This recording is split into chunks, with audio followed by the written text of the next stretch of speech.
All right, welcome to Geared Up from GeekWire.com in Seattle. I'm Todd Bishop. And I'm Taylor Soper. We have a lot to talk about today. Later on the show, I'm going to be talking about my initial experience with the iPhone X. But first, we have here on the table a brand new device. This is the Xbox One X, just launching today as we're recording this. It is the new console from Microsoft. It is a beast. It is built for 4K resolution, high dynamic range displays. We've been testing it out. Taylor, what are your impressions just off the bat? You've been a longtime Xbox gamer. You've got an Xbox One at home. This thing is $499, the Xbox One X. Not cheap. Although I will say half the price of the iPhone X. What do you think of this thing as a longtime Xbox gamer? How do you feel Microsoft has done here? I think generally I feel excited. I mean, it's a new console. Like as gamers and consumers of entertainment, we get excited when new consoles come out. And it's a big deal for Microsoft, and it looks really sleek, although it is heavier than the Xbox One, which you have here. Yeah, so it is smaller than the Xbox One. This is the original Xbox One. We're looking at it, and here on the table, I'd say the original Xbox One is maybe, 30% larger than the Xbox One X. You know, the Xbox One X is about 2/3 the size of the original Xbox One, but the Xbox One X is much heavier. And actually do that. I had to convince you, Taylor, that it was heavier. Oh, wow, yeah. Now hold up the Xbox One X or the Xbox One, the original one, much lighter. So this is a dense console. They've packed a lot of stuff in here. One of the coolest things that I noticed first, right out of the gate, was that the Xbox One X doesn't have the power brick. Right. So just from a practical standpoint, it's actually really nice. You can put it in your entertainment center and not have to worry about that giant external power brick, mucking things up behind your TV. Yeah, that's true. I don't know if that's the biggest concern in my life right now. I've got hey man, I live in a townhome. Okay, I need every square inch I can get. Okay. Well, thanks Microsoft for fixing the power brick issue. Power brick for Todd. No, but yeah, to your point, it looks like better in your entertainment console, I think, than the original. But on the inside is what really matters on this thing. As you said, it's, according to Microsoft, the world's most powerful gaming machine, which I think it lives up to that name. It's got a bunch of really cool technology packed into it. It's an awesome console. I really love it, except for the $499 price tag. And I'm already an owner of the original Xbox One. I'm not going to upgrade, basically because of that price tag. Yeah. For me, the one big downside is the lack of Kinect integration. And we've talked a lot about this, but Microsoft is phasing out the Kinect sensor, which also on the Xbox provided voice commands. And it's kind of an odd moment for them to be shifting away from voice commands because it's becoming so popular through other things like the Echo devices and Google Home. And Microsoft is essentially making it so if you want to use a Kinect with the Xbox One X, you need to get a $40 adapter. It doesn't, and you also need to buy it separately, although they're discontinuing their manufacturing of the Kinect. So it's just sort of an odd moment. You love the Kinect. I do love the Kinect. And would you say you're an Xbox 360 user I'm still and I realize I'm on the Xbox 360 Slim, so it's a sort of a newer version of the Xbox 360, but still the core technology there is, roughly 10 years old. I mean, that Xbox 360 has been around for a while. But that's still saying something, that you're still using that, and you not only didn't feel the need to upgrade to the Xbox One or even the Xbox One S, which is basically the cheaper version of the original. But so you're definitely not going to do this one, or are you? No, I don't think so. I think if I go for a new Microsoft console, I would get the Xbox One S at roughly $270 and then spend a little bit extra money to get a new Xbox One Kinect and spend for the adapter.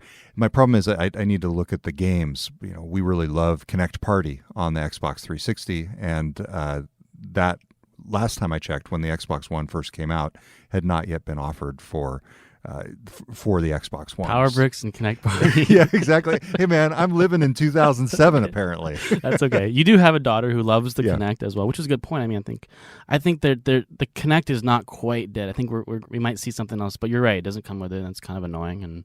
But we should talk about probably, one of the differentiators with this, especially compared to the PS4 Pro, which is the competitor to this, is that the 4K capability in this is actually really, really amazing. And Microsoft calls this the true 4K experience, whereas the PS4 Pro might not be that complete 4K packed into the capability. But we did test this with a 4K television, and it looked amazing. I mean, you could tell the difference. It did. I would describe it, you look at a 1080p display, and you go, wow, that looks really good. I mean, it looks perfectly fine, especially for somebody like me who grew up on, like ColecoVision and Atari. And then you go to the 4K and it just feels like, you've pressed enhance in your photo app. I mean, it just pops. It's vivid. The blacks are blacker. The bright colors are brighter. And then you go back and you look at the 1080p and it looks just a little bit washed out. It's not quite the same experience. So as you said, we were playing this on a 1080p originally, and we've got a 1080p behind us here in the studio that we're going to play Madden on.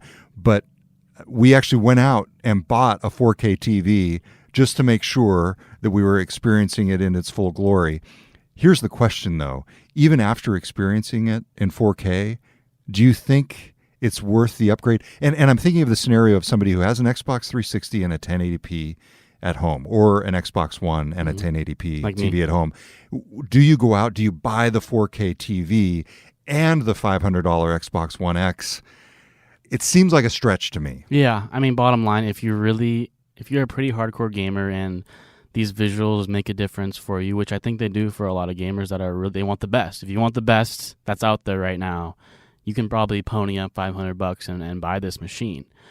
If not, if you're most of us, other casual gamers, or you're a parent just looking to get a console this holiday season for your kids, Xbox One S for $250 or something, that's going to do most of what this thing can already do. I mean, we're right here behind the interface, the games, pretty much everything is similar or the exact same in this as it is to the Xbox One S or Xbox One. So there's not a lot of difference. The one difference is the 4K, which should be noted, but if that's not a huge deal for you, maybe it's not worth paying double the price. And we should point out, we did talk to Andrew about this to make sure we fully understood the difference between 1080p and 4K. Microsoft does do something with the 1080p displays called super sampling. And so what they're essentially doing is putting out a 4K signal and then downscaling it to 1080p. And what this does is it makes it so it kind of starts to feel a little bit more like 4K on the 1080p TV. So there still is some advantage, but all of these things are relatively subtle. And to me, games are still about the gameplay and the experience. And the visuals are nice, and at times they can make it feel more immersive and realistic, but if the game isn't good and the experience isn't, amazing, then it's kind of like the visuals are just sort of like the added 10% for me that would get it from like a B+ to an A-. That's a good point. And I was actually just for the first time I went to Adaball, which is this arcade in Seattle here. Yeah. I'd never been there, and it's pinball and really old school, and it was really fun, even though these games are like 50 years old. But to your point, I feel like we mentioned this in our review, I wish Microsoft had done a little more just in terms of adding a few more game-changing features to this, whether it's esports or or something cool outside of the visuals, where someone like you and me, like, we enjoy playing games, we want something from that game experience to really set it apart from the PS4 or even the Xbox One original. So I feel like it's almost a missed opportunity for Microsoft, but I think looking at their broad strategy of gaming, which they've put more investment, more energy into, I think this gives them a nice rollout, I guess, of a catalog of consoles. If you want the high-powered machine, the best machine out there, we have that. If you want the normal gaming experience, they also offer that too. So I guess it's just filling out their portfolio. But I mean, like me, I haven't bought an Xbox in 3 years since I bought the Xbox One. I'm due for an upgrade, if you will. But I'm not going to do this because of the price tag, and there's just not enough there for me. So, and you don't see the advantage in going from the Xbox One to the Xbox One S? You wouldn't do that? I probably wouldn't do that either. I mean, it's smaller, I think, in size, but I haven't seen anything that really is like, oh, you need the Xbox One S or you need the Xbox One X to play Halo with your buddy, or to, rack up points on Madden in a certain way or earn some reward. There's no like differentiating feature for me, at least, that's going to make me upgrade. So I'm happy with the Xbox One. We should say there are 26 Xbox One X enhanced games available at launch. And what that means is the developers have done extra things to make it look good, to make it play better. And Microsoft says those games will be expanding. There'll be many more of those Xbox One X enhanced games. The games are key. I mean, right? If this does set the stage for Microsoft, and now that they have this machine out there, maybe developers will really take advantage of this, and then we'll really start to see these new games come out. But I don't think there's not a bunch of like exclusive or games that are right now at launch at least built for this machine at least that would make me really want the console. Yeah. We should say those enhanced games, they have greater detail, higher performance, and also steadier frame rates, which I know is a big complaint for people who are shifting from PC games on really high-powered PCs to consoles. So like going from a PC game with 60 frames per second to a console game traditionally with like 30 frames a second, that's where it can really be a big difference. And it would keep hardcore PC gamers away from a console game in the past. And so what we're getting at here is if you're really into games and you have the money, the Xbox One X seems like it's for you. Mm-hmm. If you're more of a casual gamer like us, I mean, really, I'm perfectly fine with my Xbox 360, yeah. Even though it's starting to feel older and older up there. I think you can go for something like the Xbox One S if you really want to make the upgrade. Yeah, and the 4K TV also, you have to have that as well. So if you already have that and you're a big-time gamer, then yeah, it makes sense. But if you have to go out and buy a 4K TV, which of course, there's other benefits. You get to watch other stuff in 4K, but I don't know. It's a lot of things to buy. All right, Taylor, enough talk. Yeah, let's play some Madden. Okay, so you need to get some revenge after I kicked your butt. So this is Madden 2018? The new Madden, and we're doing a little Seattle Seahawks at Arizona Cardinals to prepare ourselves for the game on Thursday, the real-life game. So I actually noticed, and Claire McGrain on our team pointed this out, and I think you might have disagreed a little bit. When we played this in 4K, it actually looked so detailed that the people looked less realistic. Do you know what I mean? Yeah. You could like see the individual things, the individual pixels in some way. Not pixels, but you'll see. Let's start playing here, and folks on the live stream will see. And we should point out this is a 1080p TV. This is not a 4K TV that we're playing on here. Right. Yeah, I mean, I totally see what you're saying in terms of it making, when you make it more realistic, it looks less realistic. But yeah, my initial reaction is just like, holy crap, that looks amazing. Yeah, the more detail, when you make it more detailed, it can look less realistic. Yeah. I guess that's what I'm saying, because it kind of takes away the smoothing over of it. Okay, Taylor, I'm kicking off. Hopefully the kicker is doing a little bit better here than he did on Sunday. Blair Walsh. How many kicks did he miss? 3 kicks. Oh, yes. Okay, totally took you down. So this is actually a preview of this week's Thursday Night Football game. It is. Seahawks coming off a tough loss at home, hoping to bounce back. All right, so you got to pick your play, Taylor. And so, I mean, yeah, this is the same as Madden 16 or 15 on the Xbox One. This is kind of, to my point at least, it's the same. It feels the same. So, all right, who am I lining up as? Number 56? Cliff who was actually at the Microsoft store yesterday helping Microsoft celebrate the launch. Fun fact. And his favorite game is Candy Crush. Oh, yes. Nice. Taking down Michael Bennett. Took down the running back. I wish he did his kneel celebration. Yeah. I don't think they've programmed that into the game yet. That would be cool. I'm sure this is great audio for people on the podcast. Let me just say, if you're not seeing this on the live stream, I'm kicking Taylor's butt. Carson Palmer lines up. Are you doing your John Madden now? Yeah, so Taylor, tell me, what are the tricks to being a really good... Oh, yeah, oh, man. The Legion of Boom is doing well. The Legion of Boom is doing... Where is the sound? Why is there no sound? Oh, I thought you were providing it. I thought that's nice. Should we turn up the TV? No. Claire muted on purpose. Okay. All right, well, third down, big play here. Okay. Play action. Okay, yep. Oh, John no. Oh, Sherman. Oh, nice. Yeah, block for me. Oh, okay. Picked off by Richard Sherman. Awful throw by Carson again. Palmer. Richard Sherman doing better in this game than he did last Sunday. Didn't he drop one of the? I think so. The potential interception. Got a harsh critic of the Hawks over here. Well, he was pretty bad. Yeah, it was pretty awful performance. Don't mess this one up, Blair. See how realistic it is. Oh no. Yes, okay, straight through the uprights. All right, so that's a little bit of Madden. For the most exciting podcast segment in GeekWire history, coming to a close. All right, thanks for listening to our review of the Xbox One X. We will be right back on Geared Up on GeekWire with a hands-on with the iPhone 10. You're listening to Geared Up. Welcome back to Geared Up on GeekWire. I'm Todd Bishop. And I'm Taylor Soper. Andrew Edwards is off this week. Actually, he's in New York for an event. He's not really off. He's off this show, but he's working. I was able to get my hands on an iPhone 10 on launch day, much to Andrew's chagrin, I imagine, because he was giving me a hard time because I pre-ordered through T-Mobile. And so he was saying I would basically never get it on launch day, but it showed up last Friday. Yeah, on my door. Impressive. So you didn't have to wait in any line. No, absolutely not. It was great. With the that's going to be a problem if I have to do my passcode. Face ID though. Yeah, Face ID. There it is. It worked. So Face. Amazing. So I've got the iPhone 10 here in my hand, and I want to share my favorite feature, my favorite aspect of the iPhone 10, and my least favorite aspect. Let me guess. The power doesn't have a power brick? No power brick. Thankfully, there's no power brick. My favorite feature is the size. This screen is actually bigger, and I'm here holding in my hands an iPhone 6s Plus, and the screen itself is actually bigger than the iPhone 6s Plus, but the device is so much smaller, and that was the first thing that I noticed as I was carrying this around this weekend.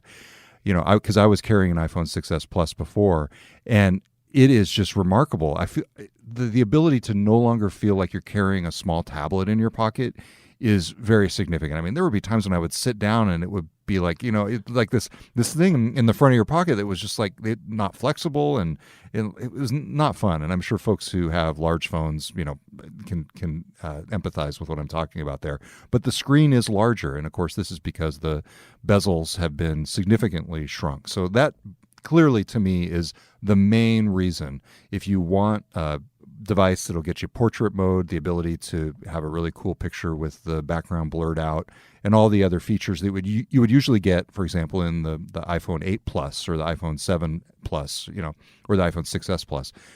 Clearly, that to me makes the price tag worth it. And I know that's kind of contradictory because I've been saying the $500 Xbox One X is not worth it. Well, this you use every day, and you use it 100 times a day versus the Xbox One X. And I agree with you on the size. I have the Samsung Galaxy S8 Plus, and the screen. It's a huge phone, but I love the big screen. So it seems like Apple's kind of found the right match here. Yeah. So that is my favorite feature by far, is the size. I've been getting used to the new gestures, and we actually have a great chart that Joanna Stern from the Wall Street Journal has come up with that explains how to use the new iPhone gestures. It has not been that hard for me in terms of just the ability to figure out how to use the home screen. It's, really not that hard. You basically swipe up to access what used to be the home button. You swipe down from the lower right to access, or from the upper right to access all the tools and everything that you would have, the utilities. And you can get your notifications by just swiping from the upper left. And but as we said, there's a few more things, and we'll link from the show notes as well to Joanna Stern's diagram. Just go to geekwire.com, look for the podcast icon in the upper right-hand corner, the radio icon, and find this episode for that. So, the UI, I'm finding it actually pretty intuitive to pick up. It took me maybe a day or so. Is it big? Is it a big difference from the 8? It is because you with the previous iPhones, you were hitting a home button to do a lot of things, and now you're swiping up rather than doing that. But very minor. And gosh, I would gladly go through that slight adjustment on figuring out the UI in exchange for all of this great screen real estate without all the bulk in the device. My least favorite feature, now this is my own ignorance. I assumed that the port, where you charge it and everything, would be USB-C, but it's actually Lightning. Right. And to me, I was coming from an iPhone 6, so this is my experience with the dreaded nixing of the headphone port. Right. I was at the gym. I took my phone to the gym, and I was listening to music on my phone, and I was like, oh, you know what? I want to take my headphones that I'm carrying and plug them into the gym machine to be able to listen to the TVs, like you do at the gym. Yeah. I want to watch CNN at the gym. And immediately I realized, wait a second, I don't have with me headphones or earbuds that would actually plug in to my gym machine. And it's like, well, am I supposed to carry? I recognize there are adapters, but I'm not going to carry a little adapter around with me. And I recognize, too, you can use, obviously, Bluetooth headphones, but you can't use those at the gym. So just a real annoyance there that they haven't figured out some kind of standard that, actually, they have figured out a standard. It's called the headphone jack. But for some reason, Apple hasn't figured out how to, bridge those two generations in a way that's seamless. Yeah, it's just like another Apple thing, like why? Why do that? I guess you got to wait until until more AirPods. When is the Stairmaster going to upgrade to I don't know, I guess a Lightning port or a USB-C? And that's the other thing is, if you're going to make the leap and I'm sure Andrew would, be criticizing me for this but why not go to USB-C? That surprised me as well. Versus Lightning.